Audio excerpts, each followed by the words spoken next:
The shadow of an alien creature flickers against a dirt wall, deep in a mine that was sealed off centuries ago.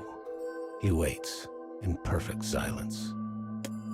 Before him is an ancient dragon, an exceptionally diabolical creature. The dragon notices the intruder and gives a mighty roar that causes the mineshaft to shudder violently. A moment later, its throat begins to glow red with fire. The battle has finally begun. 2 hours later. Golden letters flash on the monitor. As the dragon lies motionless on the ground, the adventurers raise their swords and staves high. The fanfare is accompanied by a blizzard of dazzling particle effects. Inside a dimly lit room, the effects reflect off the glasses of a man facing his computer. He's deep into a raid in an MMO. It is an incredibly popular title, with a player base nearing almost 1 million members. The man and his fellow party members have vanquished the ancient dragon, which the most recent patch dropped as the game's newest, most powerful enemy. The group chat is flying with the exclamations of his online friends. Everyone is reveling in their victory.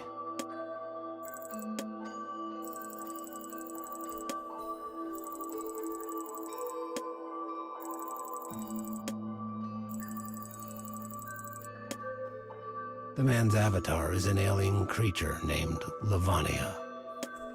It is, of course, only his character's name, not his own. The man types a message out to the party. They retort with their own good-natured jabs. What the man, no, what Levania said, was just an act for his friends. The party has been raiding together for some time, and they have an easy camaraderie among themselves. Theirs is a relationship of inside jokes among informal friends. But everyone knows the man had been the key figure in taking down the dragon. Without him, they likely would not have been victorious. As the hands of the clock tick past 1 in the morning, his friends slowly begin returning to the real world.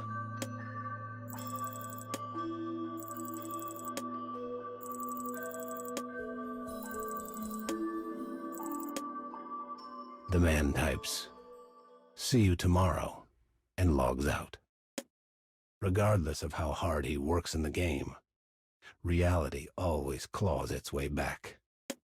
The man gleefully crawls into bed and removes his glasses.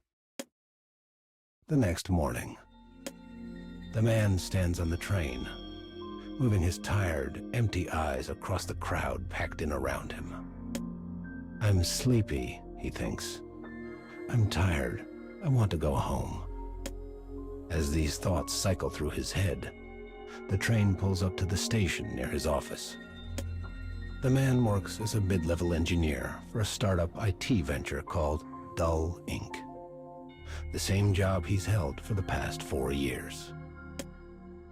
Each department holds a team huddle before starting the day. The meetings are an excuse for bosses to talk, check in on progress, announce schedule changes, and so forth. As the man's boss drones on and on, he tunes him out and thinks back to the raid of the night before. He wonders what his actions in battle looked like to his friends. Had he successfully played the part of Levania? Whenever he plays him, his personality changes. Levania is a leader who takes initiative, one who cracks wise with a keen sense of humor, someone his companions can be honest with, a person both trustworthy and charismatic. But this person, this role, only exists in the game. In reality, the man is Levania's exact opposite. He's introverted, stoic, and lacks even one true friend. He communicates only as much as necessary to get by in society, and has no desire to take any of his relationships deeper. Additionally, he is plagued by a vague, smoldering dissatisfaction of how unfair and irrational modern society is. The only thing that brings him joy are games.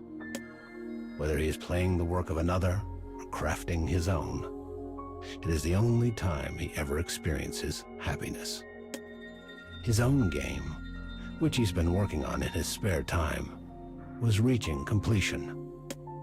It is an old-fashioned RPG, where the player takes on the role of hero to save a princess captured by the Demon King. And of course, the hero's name is Levania.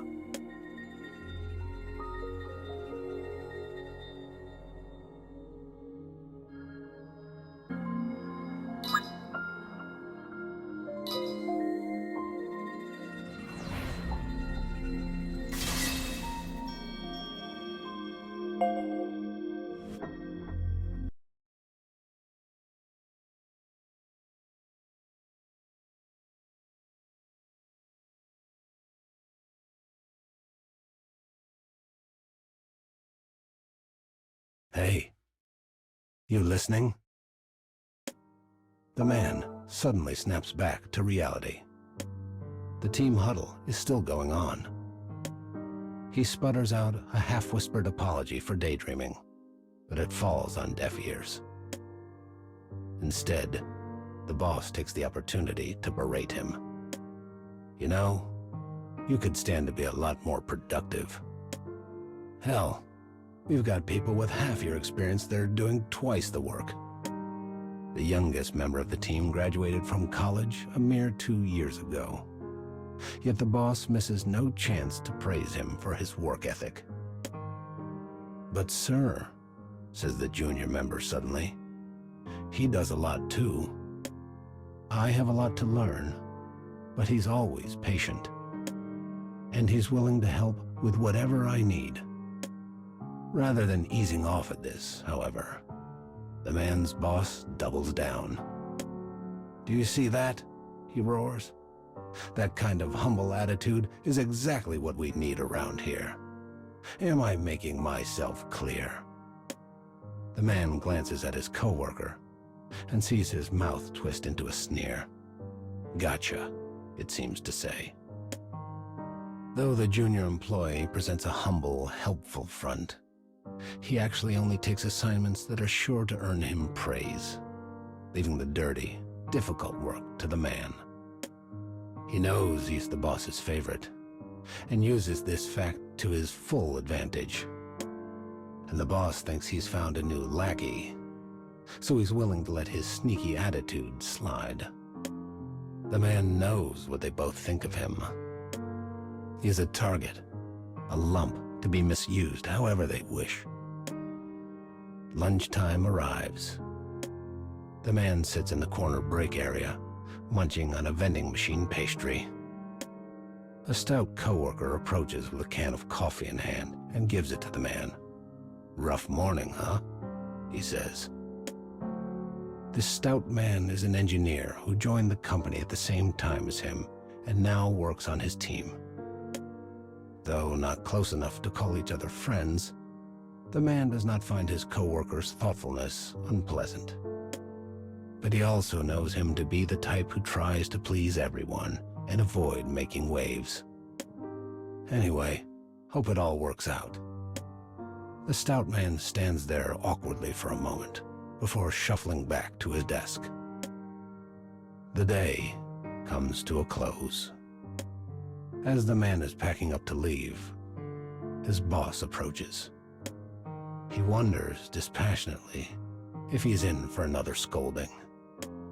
It turns out he is. His boss immediately tears into him for one thing or another.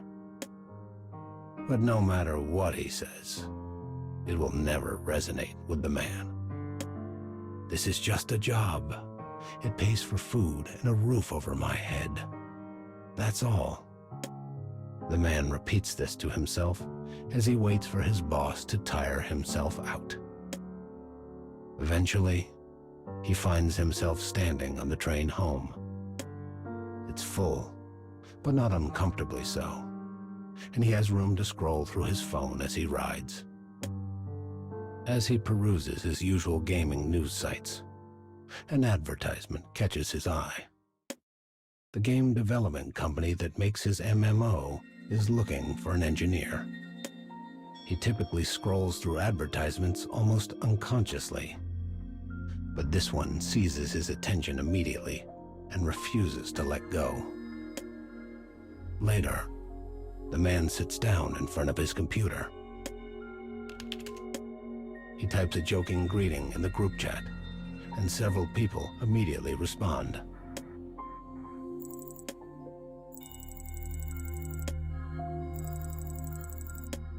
He vaguely wonders why he feels so at home with these online strangers who he has never met, then sets the question aside. For the next few hours, the man and his friends run raids together. But their attempts go miserably. The party is disjointed and out of sorts, and they end up falling apart at the end. The man apologizes for his poor leadership and suggests a new strategy for their next encounter. His teammates are aware the loss is not the man's fault, so they listen to his plan and offer up occasional suggestions or tweaks. It is a very constructive discussion. Eventually, as always, he must return to reality. His friends log off one after the other, their names disappearing from the screen.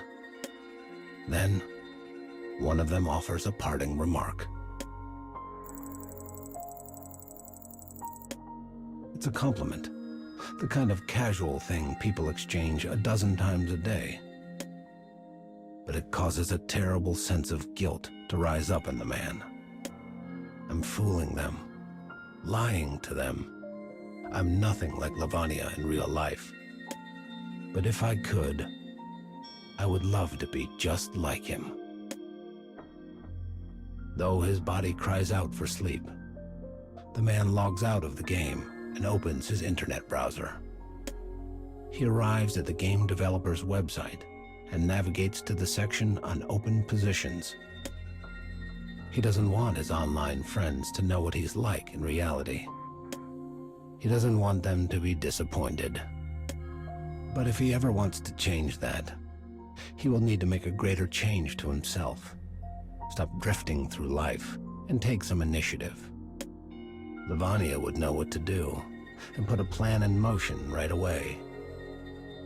In fact, after a brief moment of hesitation, he attaches his resume and sends it off.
The man's smartphone lights up as he receives a notification. He has an email from the game company congratulating him on passing their initial screening. Though the man hardly ever shows emotion, he smiles as he reads the email again and again. Several months later, the man finds himself entering the doors of the company in his finest suit. He has spent the last few months burning the candle at both ends in order to complete his game and use it as a sample of his work. They were clearly impressed, because they invited him in for a face-to-face interview. Interviews have never been the man's forte, but he has a plan. He will assume the role of Levania in his mind during the entire process. As they fire question after question at him, he tries to react as if it was just another boss battle. It works better than he could have imagined, and his answers are both positive and proactive. As the interview ends, they compliment him again on his answers and his game, and he leaves the building floating on air. He heads toward the train station. The sky above him is a cloudless, brilliant blue. I think I aced that interview. I really do. If I get the job, I'll be reborn. I can be like Levania in my real life. Then maybe I can be my true self around my online friends. As the man sets off for home, his face is alight with hope. The next day, when the man arrives to work at Dull Inc., he comes across the stout coworker and junior teammate having a serious conversation. Though he doesn't wish to eavesdrop, he finds he can't help himself. Their hushed voices still carry across the empty office. It seems the junior employee has made a serious error in some of his work. Scared of how their boss will react, he tried to bury it. But he now realizes he will not be able to keep it hidden forever. Backed into a corner, he finally decided to seek out the other man for advice. After hearing the story, the stout man leans back in his chair and knits his fingers together. "You have to tell the boss," he says. "Do it today. The longer you put it off, the worse it's going to be." Clearly dejected, the young man wanders off in a daze. Later that afternoon, the stout employee is called into the boss's office. The man can't hear things clearly, but it's obvious from the tone that their boss is chewing him out.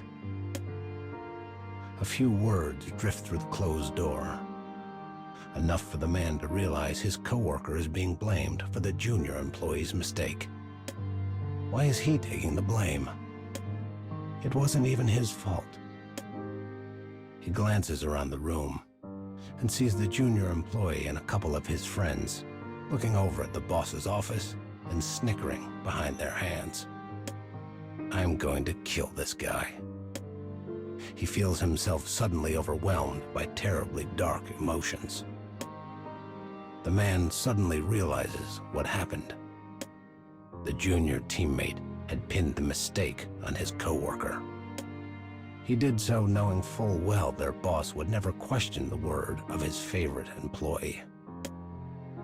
Unable to stand it a second more, he pushes his chair back and begins walking toward the boss's office. Grant me your courage, Levania. Just this once. As he nears the office, the conversation grows increasingly clear. You two were over there whispering earlier, says the boss. Don't deny it. The man knows exactly how this will play out. In the end, his poor coworker will take the blame. The man readies himself and opens the door. I'm busy here, cries the boss. Can't you see that? The man pauses, takes a deep breath, and begins to tell his side of the story. After a few moments, his boss interrupts. I see. You're in on this too. Enough. Back to your desks, both of you. I'll figure out what to do with you later.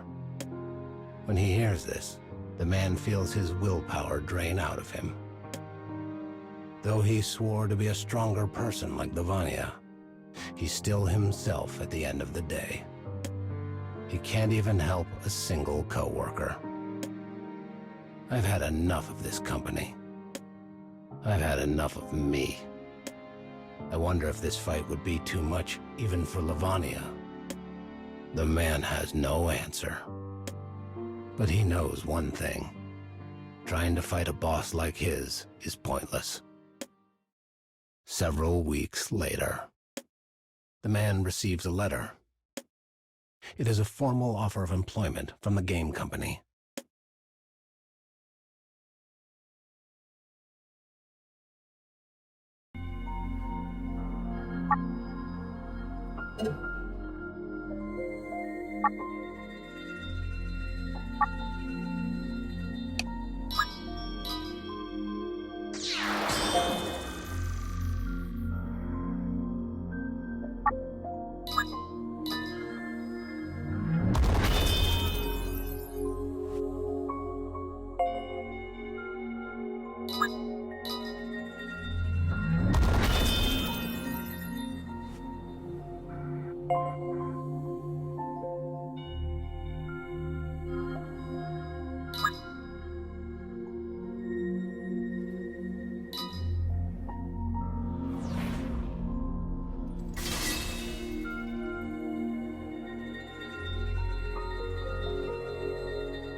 The man receives a formal offer of employment from the game company. The next day, the man walks into his boss's office and hands him a letter. It is his 2-week notice. But it is also noticed that he plans to take the rest of those 2 weeks off as vacation and will only come back for his final day of work. He will still leave the job with far more vacation than he can ever use, but he doesn't care. He simply wants to get out. His boss receives the letter coolly, showing no particular sorrow or surprise. He then informs the team of his departure during the morning huddle. Soon, word spreads to the rest of the office. After the meeting, the stout coworker approaches the man and places a hand on his shoulder. Thanks for all your hard work, and for trying. They both know what he's referring to.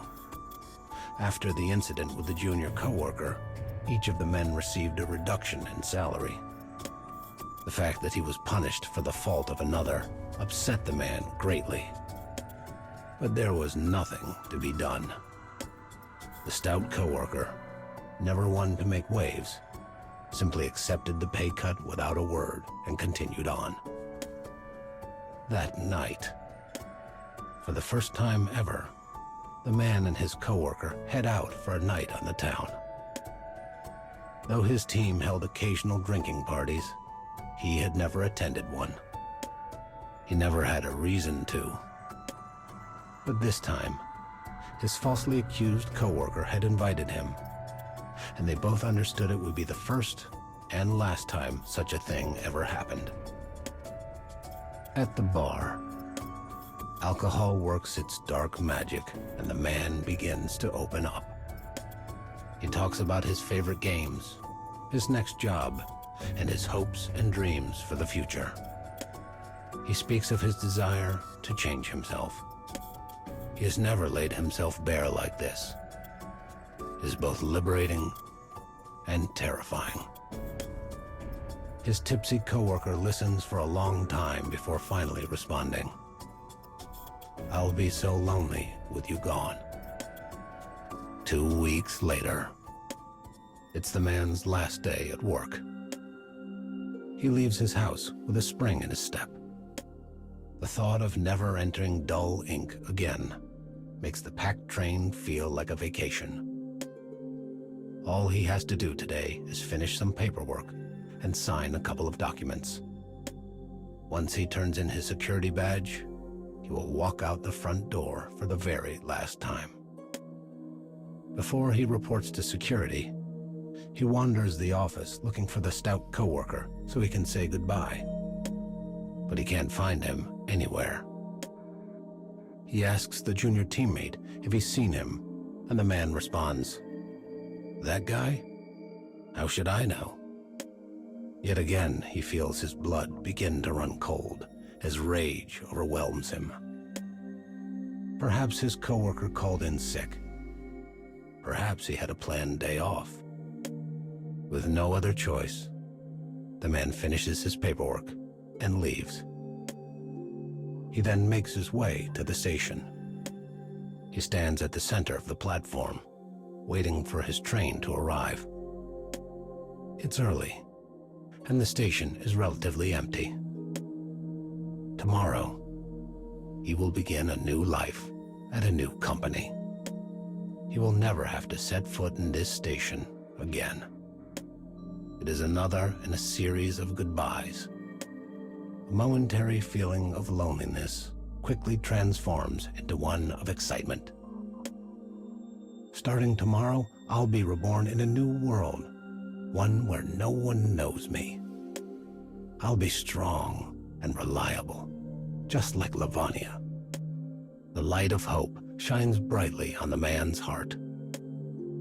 A voice echoes through the station, announcing the arrival of the next train.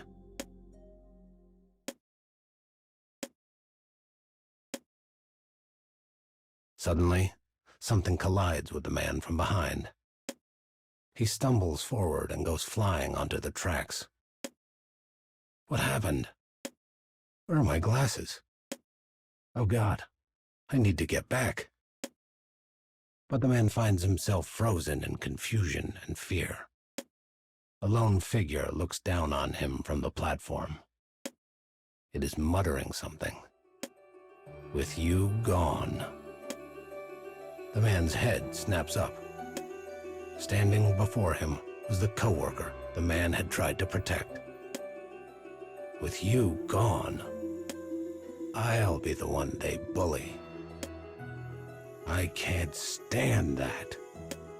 I can't stand the thought of you being happier than me. But with you gone, the shrill sound of a train whistle drowns out the rest of the thought. All sound stops.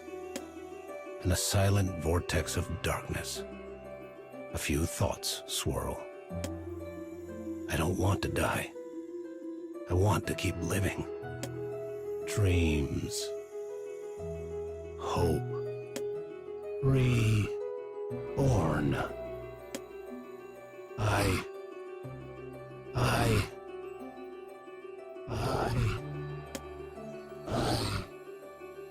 am Levania.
Who are you?